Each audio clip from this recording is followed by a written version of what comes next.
Hello, everybody. Welcome back to Elephant in the Room. How are you all? How are you, Taranjeet?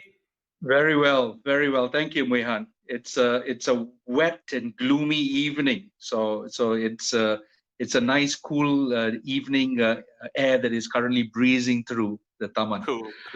We So, have a great plan for today, Muihan. yeah, definitely.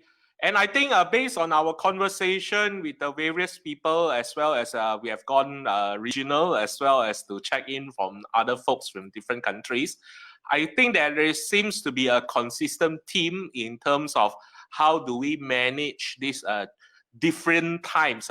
So we all agree that we have to reframe our thinking. It's not difficult, it's not challenging, but it's a different time.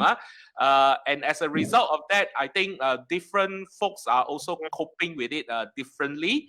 And we thought today we also would want to revisit that topic of actually restructuring as well as change management, because since it's so in line with what we have to say and things like that. What are your thoughts, Taranjeet? Absolutely. We've heard quite a lot of this coming out from Dr. Tariq out of Egypt, where he mentioned the time for restructuring is now. The time for process and people optimization is here. And it's going to be difficult. We heard the same thing with Rifki out of Indonesia, where he talked about how micropreneurs need to reestablish and reformulate their thinking. And we heard something similar from Vertica out of from India as well. So I think the first thing that needs to be put into place here, Muihan, is an understanding of the framework, understanding how this whole thing comes into play. About 10 days ago, we did an introduction to this. We divided the restructuring and the change management phases into three. The first one is to talk about the pre-exercise itself. The second one is to talk about the during phase. And the third one, which is the post restructuring. And all three of them bring in very different perspectives. All three of them bring in very different connotations to how the organization is managing itself, managing the stakeholders as well as its people. It is also very clear that drastic change is required now more so than ever. And this now has an implication to how the structure of the organization comes into play. Muihan? So yes, so we want to jump into it because I think this is one of the things that you and I have been doing for many years, and I think we have a lot of stories to share in particular. But just before I jump into it, maybe I'll just do a quick shout out to the people who have just joined us and were joining us as we talk along. First and foremost, hi KJ, my good friend. We always joke that we are a brother from a different parents, but we share the same surname, right? As well as we have Dr. Mike. Welcome back, Dr. Mike, all the way from Singapore. Thank you for tuning in. And of course, our good friend Zorab. So thank you for tuning in, gentlemen. We love you to be with us. And we wanted to really go down. So I wanted to maybe look at the perspective of change management, because I think it is something very critical. And to do that, maybe just allow me to share a simple methodology that we use in our consulting work with most of our clients. Just have to pre-warn, this framework is generic. It cut across industries as well as different change projects. But nevertheless, I think it gives us a lot of anchor to actually have a discussion. All right, so I'll just quickly pull that up, and if you can see.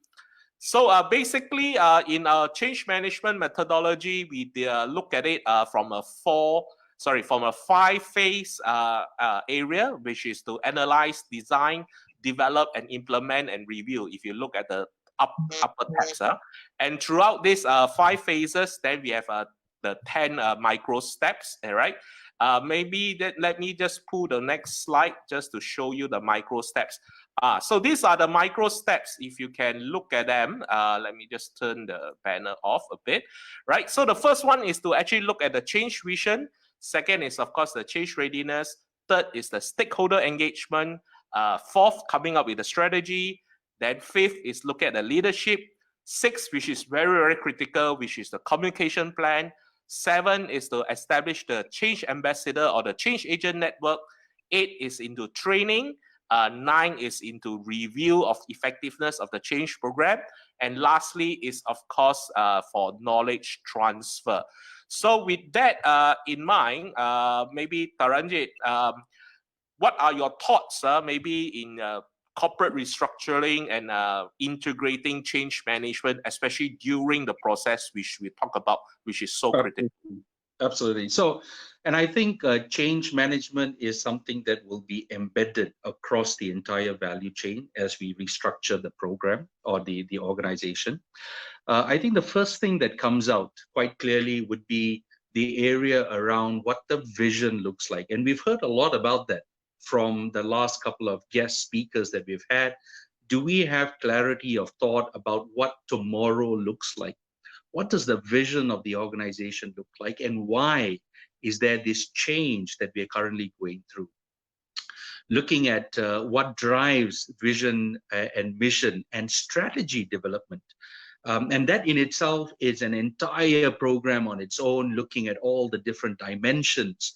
And the most simplest would be things like a SWOT analysis or a Porter's 5-force model, looking at all these different permutations. Pastel, political, economic, legal, structural, societal risks, technology as well. So you've got all these coming into play to form what the strategy looks like.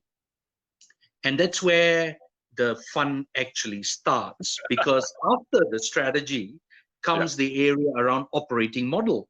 Yeah. And this operating model field is an entire minefield if we get it wrong. The whole perspective, and I would truly love to share slides here, but it makes it a bit more complicated. So the idea is, let's articulate this. So you now have within the operating model side, the type of input that comes into the organization, the type of things that happens to this input that we're looking at, and how does this now drive as an output from the organization per se, whether it be products or services, or whether it be commodities, or whatever the deal may be.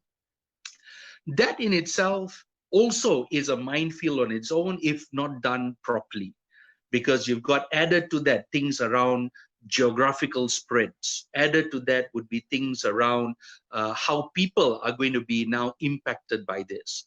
And lastly, that then drives the area around structure.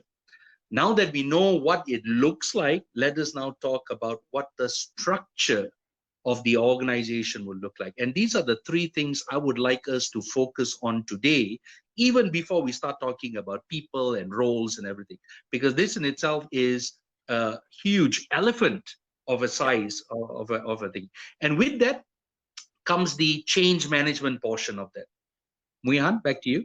So I think the interesting portion, I think, and you and I, we are fortunate enough to work on opportunities before of this nature. And I think primarily one of the things that I wanted to maybe share with our audience in a lot of sense, when we undertake this kind of programs, the three areas that Taranjeet you just talked about, we usually run it through a series of strategic decode via stakeholder engagement. And I think this is one of the very interesting period, like you say, where the fun starts. Because imagine if an organization have a leadership team of, let's say, 10 EXCO members or 12 EXCO members, or sometimes even more. When we sit down with them one by one, after getting their thoughts on where is good and where it needs to go, and you rightly feel that, and you rightly say that, if not, most of them are confused, or everybody is pointing to a different direction. And this is where I feel that a lot of times transformation programs or restructuring programs often fail because of that misalignment. And unfortunately, or I would rather say it's a culture thing, a lot of times we still have a very much top-down approach, where if the change is triggered, let's say from the board or even from the CEO, the next in line may not be openly express their resistance to it or don't want to look to be the showstopper. But nevertheless, internally, they are totally against it. And that's where, when we sit down with them in a stakeholder engagement and have that discussion, we find either there's a lot of different ideas coming out or even very conflicting. Worst case is conflicting ideas. Maybe you can just also share with our audience one or two of your war stories of the scars you have to illustrate the point, maybe. I will show you my back with the whip marks that I have, but let's not go into that. Yeah. So you rightly pointed out, Mohan. I think there are two things here that will play out. One is, do we have a total understanding between what is desired as per the strategy and the vision, and how are we supposed to approach that? And Dr. Heng, I think, has a question to this effect, where he talks about this exact thing, or Zorab, in fact. So it is interesting to then comment to say, in order for us to even start this process, we use what is known as a strategic decode.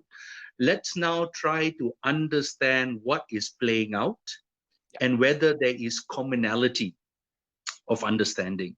And this strategic decode comes in various forms. Either it could be discussions that we've had, it could be workshopping that is had, or it could also be survey interviews with a lot of data analysis. So you've got very high-flying consulting outfits out there that brings in loads of people and talks about richness of data analytics.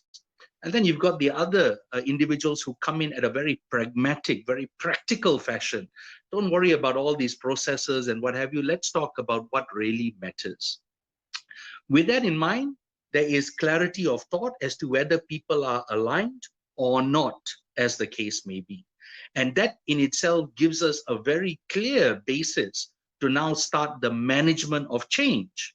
Because if there is alignment, good stuff. What can we now do to take it one step further? But if there's a misalignment, how do we now manage this? And Mohan raised a very interesting point. There may be instances where people may not necessarily agree with this new direction. There may be instances, and we see it all the time. I agree because the board expects me to do so, but deep down inside, it means I have to rethink my own self-image. I have to rethink the worth or relevance. And that's a big word that we've been hearing for the last 3 weeks. The relevance I bring to the organization. And this is where the change part of it comes into play, because we now talk about the emotive angle. Mohan, back to you. And I think the emotive is where I just wanted to touch on, and you stop it at the right moment, because I remember one of the big projects that I've undertaken was to facilitate, actually it wasn't a full change program. We were asked to come in at the end of the project, and it was an implementation of a system for a government department. And this is one of the big ones in Malaysia. I shall not name which one, but it's a big one in that sense. And in there's like 5 key modules for the new system, 5, all right? And one of the particular key module is undertaken by this head of department or this department. So imagine this project has been running for 4 years, and we came in at the end, supposed to do post-review. And as we sit down with the individual stakeholders to look at how satisfied they are, what have they expected, where they realize the benefits, and so on and so forth, we realized that this particular HOD actually has been the most uncooperative person throughout the 4 years, and people couldn't understand why they just brush him off to say that, he has ego, and this guy think too much of himself, the usual knots, until we sat down with him an hour one-to-one and really let him pour out his sorrow. Of course, 45 minutes is just pure frustration of, the last 4 years, nobody talked to me because this is critical in a sense. And we realized that because of that one emotional baggage that wasn't addressed upfront in the project, this guy remained to be the consistent resistor or the barrier to any programs. In fact, he literally boycotted the entire 4 years of project involvement. And he's able to get away with it because he holds a very key department within the organization, and they can't do without him or his department, so to say, in that sense. So I realized that very upfront, actually, change management, logic-wise, is very, very simple. When you talk to people about the benefits, the burning platform, people understand, and naturally, all of us want to change to improve. But it's the emotion is always the killer. And this was a very, very classic example, just because nobody talked to him enough. And that's it. He decided to be the roadblock. And that's a very good point, Muihan. So if we now take this and move it one level, so if we talk about now driving the operating model, looking at the different cogs within the wheel for this operating model, you will already be able to see changes taking place given the surrounding uncertainty that we are currently experiencing. And that change has a direct implication. Even before we start talking about the individual, it already has a direct implication on the people that are leading the change. Let alone later on, even during the process itself, we're already thinking about this. So my experience here is actually twofold. The first one is identifying those individuals that have a direct impact on the project or the engagement or the exercise that are taking place, and identifying those individuals that are positively in favor, those individuals who look like they're positively in favor, but deep down inside, it appears to be a bit awkward. And these are the silent resistors, we call it. And the other ones are those individuals who have a very clear thought process to say no. And this is to Muihan's point around the resistors. So there are three very clear stakeholders that we need to look at as we are thinking about the change process itself. Even before we think about the hard stuff. And I call it hard because structure, technology, processes, these are all hard. But without the emotional aspect of it, nothing will play out. Muihan? So I wanted to just raise this by Dr. Michael Heng. I think he talks about the future visualization exercise is needed. What are the possible futures? Which are the ones probable? Which feasible? And that's where the start is. And we totally concur with that. And for those who are just following us, today we are talking about corporate restructuring and change management. We are focusing on the during process because we have touched about the pre-process about last 2 weeks ago.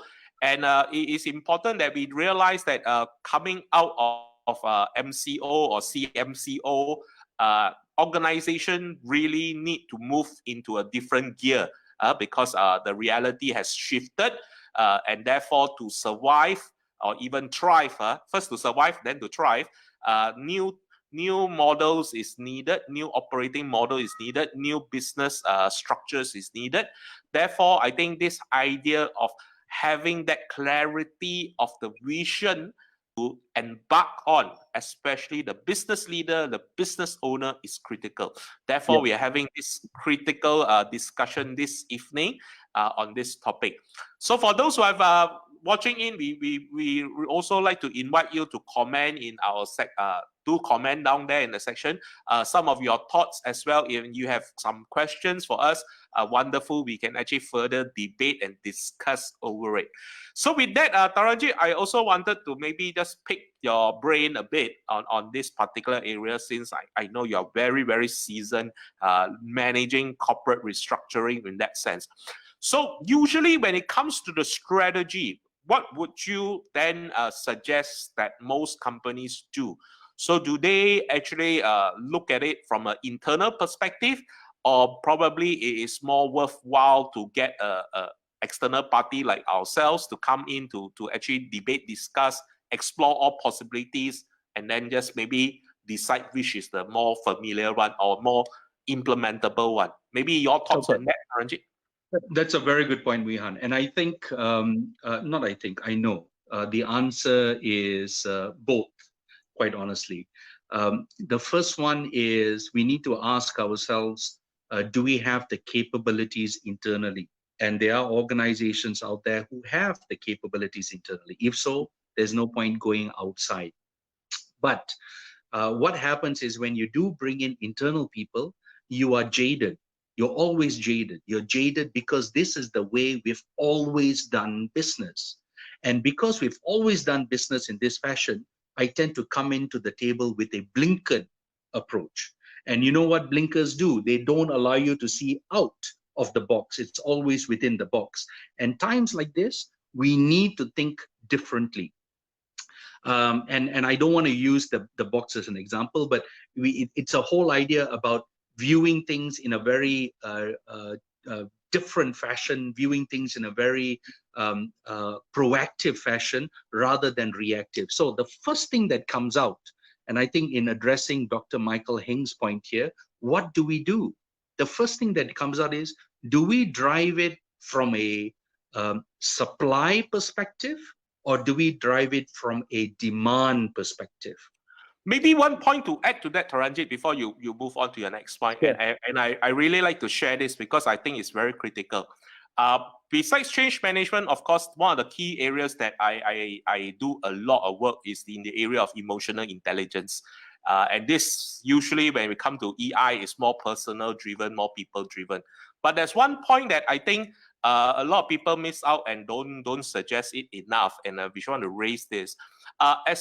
As we are wired naturally is to fight for survival. So human beings as a species, we are always survival driven.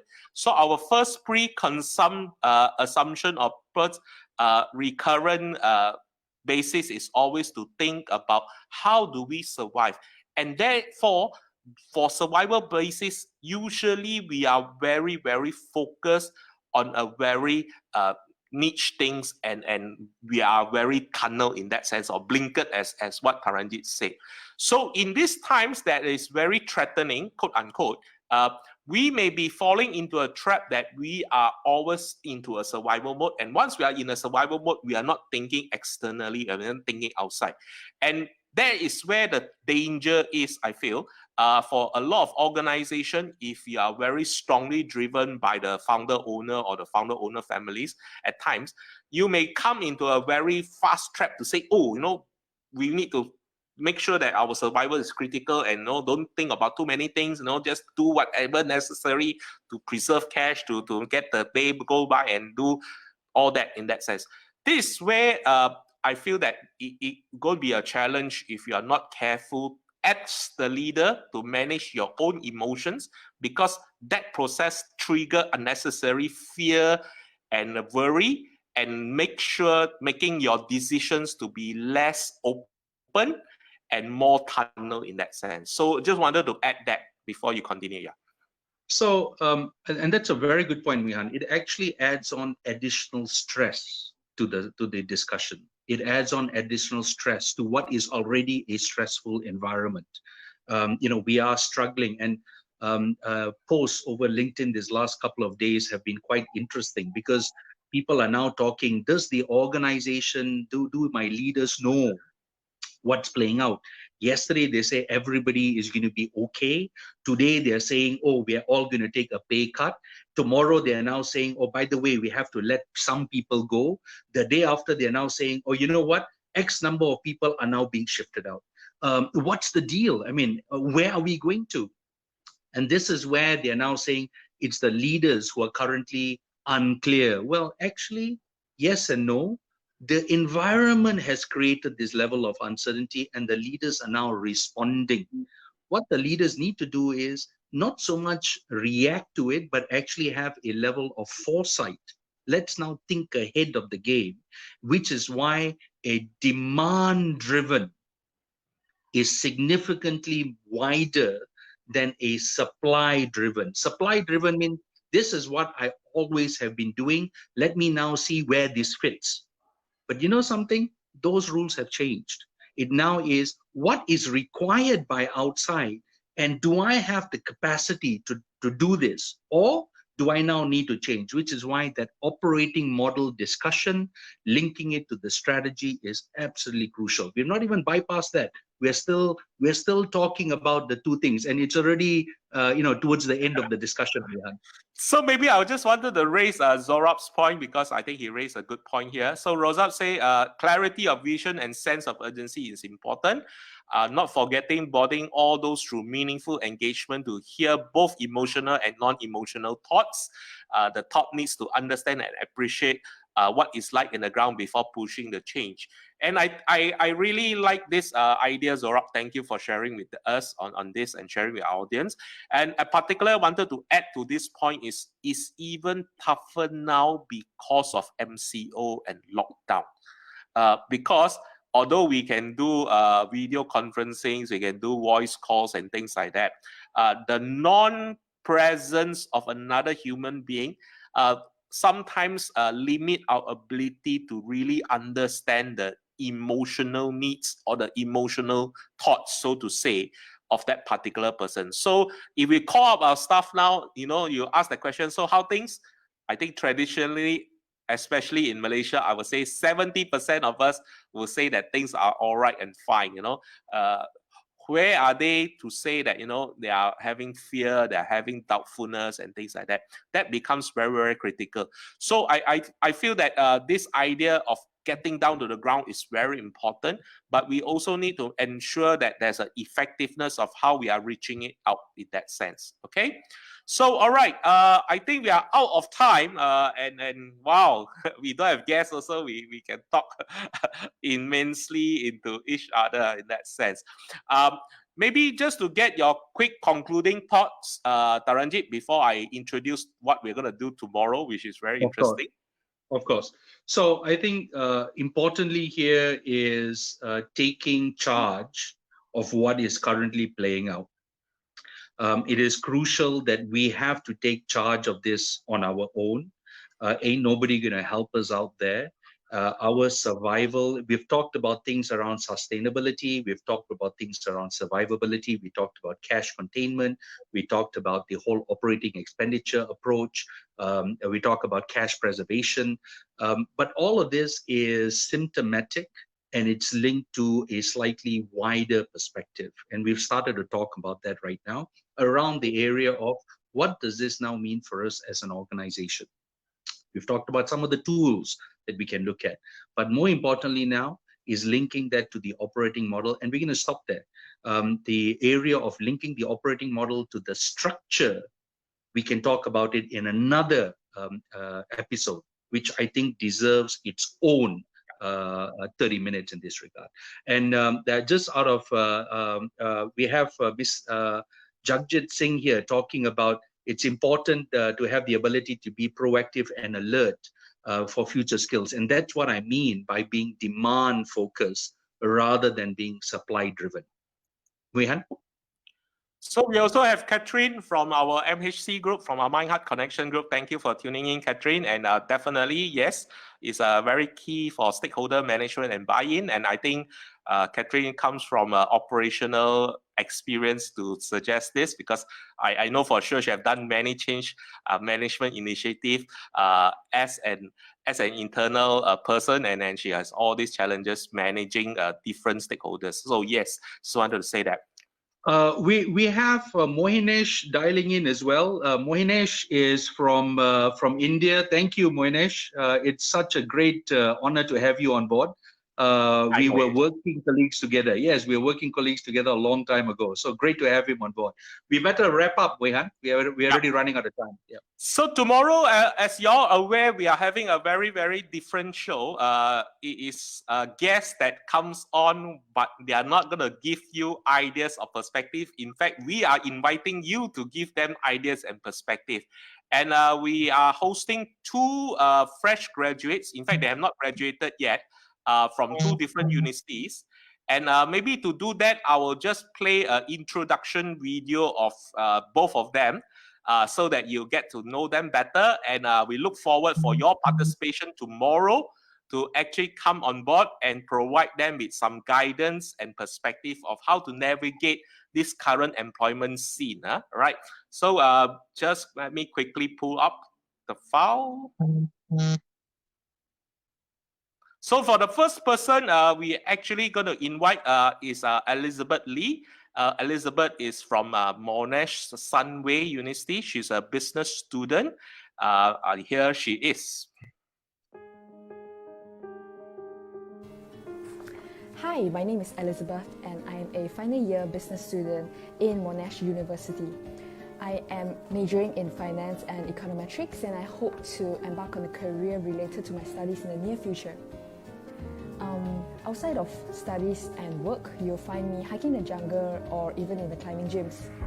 You can find out more about my employment and educational history on my LinkedIn profile.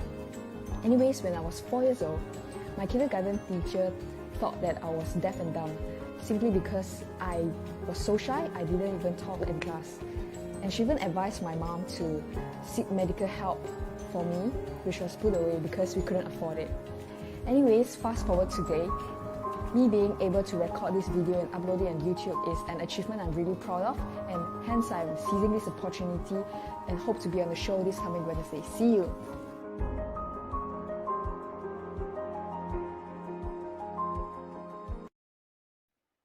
Okay, that was Elizabeth, our first fresh graduate, going to join us tomorrow at Elephant in the Room. And we have another person, and this person is all the way from Sarawak. Her name is Ng Yisian. So Yisian is a student from UNIMAS. She's pursuing her degree in psychology. And yeah, just let you watch her introduction to get to know her better. Hello! You know what? My resume and LinkedIn profile don't say anything about me. Before this, let me introduce myself. My name is Isian and I am from Sarawak, Malaysia. So I was a super introverted person during my secondary school life, until the fact that I don't dare to interact and communicate with the others. So once I enter university, I feel like this is a time for me to change and prove myself that I am able to do it. So I took up challenges like joining activities and even organized lots of school activities in my universities. And one of the most memorable ones would be TEDx related activities in my state is called TEDx Kenyalang. Starting from a small volunteer, I developed throughout the years and become one of the committees during last year. So this shows how much dedication I put in joining a lot of activities in order to gain experience, but most importantly, to actually make my parents proud of myself. But it doesn't mean that I slack out from my academic studies. And the second thing is, when I talk about volunteer just now, I always believe that it's important for us to actually contribute back to our society, our community. That's why I also joined Befrienders, in order to help those who are having suicide thoughts, suicidal ideation. And my final year project is also related to a topic about this, because I believe that this topic, suicidal thoughts topic, have been like a really important issue to be concerned about throughout the years, even during these critical issues. And last but not least, the more you know about me, the more you will be surprised. That's all from me. Thank you.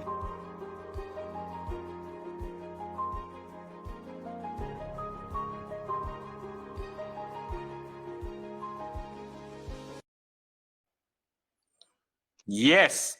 So these are our two ladies tomorrow, and we hope that you can join us in this very special edition of Elephant in the Room. With that, thank you very much again for all your support. Wish you stay safe, stay at home, stay happy and calm. And for all our Muslim friends, selamat berbuka puasa. Good night. Good night. Good night. Bye-bye.